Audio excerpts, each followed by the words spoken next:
Assalamu alaikum wa rahmatullahi wa barakatuh, mes chers frères et sœurs. Nous sommes à la deuxième partie donc de comment contrôler sa colère. La dernière fois, on s'est arrêté sur l'histoire de Omar radiallahu an, et donc on continue directement là-dessus. Il y a certaines personnes qui pensent que leur tempérament prenne le dessus sur eux. On leur dit oui, il y a certaines personnes qui sont prêtes à agir à la moindre petite action, c'est vrai, mais cependant, la récompense auprès d'Allah subhanahu wa ta'ala sera proportionnelle à votre propre colère.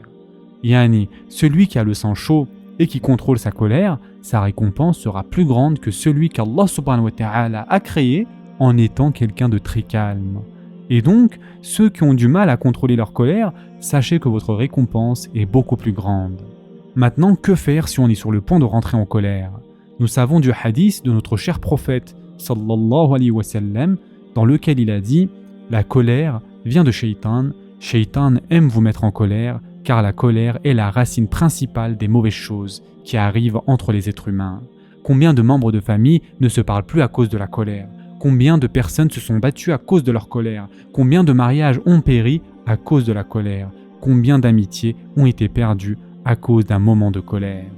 Et donc notre prophète, sallallahu alayhi wa sallam, nous a rappelé et nous a dit « La colère vient de Shaitan. » Et donc, lorsque l'on sait que Shaitan va venir avec la colère, nous devons tous être aux aguets, nous devons tous être conscients de cela, et donc de ce fait réagir de la meilleure des manières en contrôlant notre colère. De plus, notre prophète, sallallahu alayhi wa sallam, nous a dit « Si vous êtes sur le point de vous mettre en colère, dites « A'udhu billahi minash shaitanir rajim » Yani, cherchez refuge auprès d'Allah subhanahu wa ta'ala contre Shaitan. Ensuite, le prophète, sallallahu alayhi wa sallam, a aussi dit « La colère vient de Shaitan, et Shaitan est fait de feu. Et donc, lorsque vous vous mettez en colère, prenez vos ablutions. Lorsque vous sentez que la colère augmente au fond de vous et que c'est en pleine ébullition, le prophète, sallallahu alayhi wa sallam, a dit « Si vous êtes debout, asseyez-vous. Et si vous êtes assis, allongez-vous. » Yani, forcez-vous à adopter une posture plus calme. Et donc, ces choses sont explicitement mentionnées dans la sunna.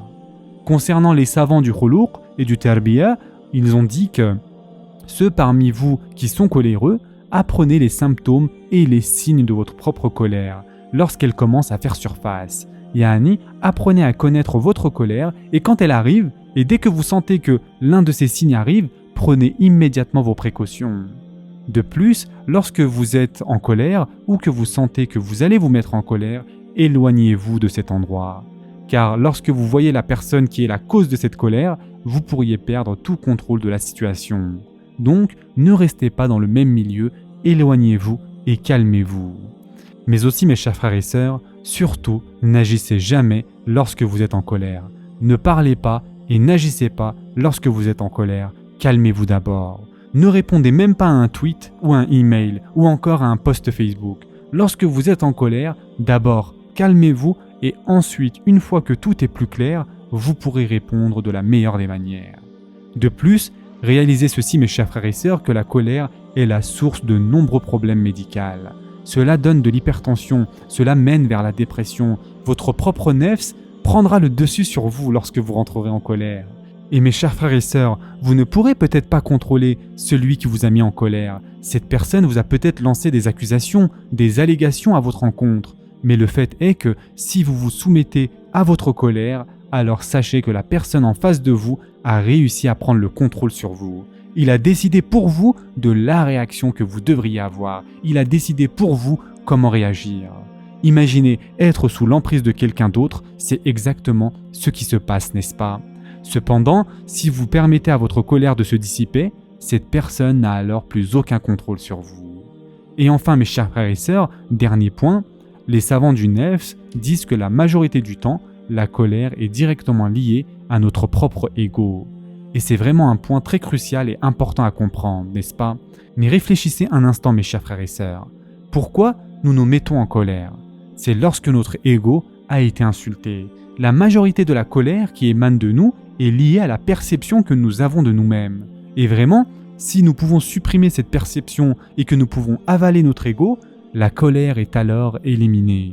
Si vous avez l'humilité et que vous savez qui vous êtes, et surtout, vous savez qui vous êtes aux yeux d'Allah subhanahu wa ta'ala, si quelqu'un vous dit quelque chose d'horrible sur vous, vous devez vous dire Subhanallah, qu'Allah subhanahu wa ta'ala ne me permette pas de devenir comme eux. Et il suffit de passer à autre chose, mes chers frères et sœurs. Et donc, lorsque vous allez conquérir votre propre ego, en réalité, vous allez conquérir la majorité de ceux qui pourra vous mettre en colère. Et pour conclure, mes chers frères et sœurs, Ibn Mas'ud radiallahu anhu a dit « Si vous voulez juger un homme, ne le jugez pas lorsqu'il agit calmement, mais jugez-le lorsqu'il agit sous la colère. » C'est là le vrai test. Lorsqu'une personne est en colère, c'est là qu'il faut regarder comment il réagit. S'il arrive à maintenir son sang-froid et son attitude et qu'il réagit d'une manière honorable et digne, c'est là que l'on peut parler de vrai homme. Qu'Allah subhanahu wa ta'ala nous permette à tous de faire partie de ceux qui arrivent à contrôler leur colère, mes chers frères et sœurs. Ce sera tout pour aujourd'hui. Je vous souhaite dès maintenant un bon iftar. En attendant, prenez soin de vous, mes chers frères et sœurs, et à très prochainement, Inch'Allah.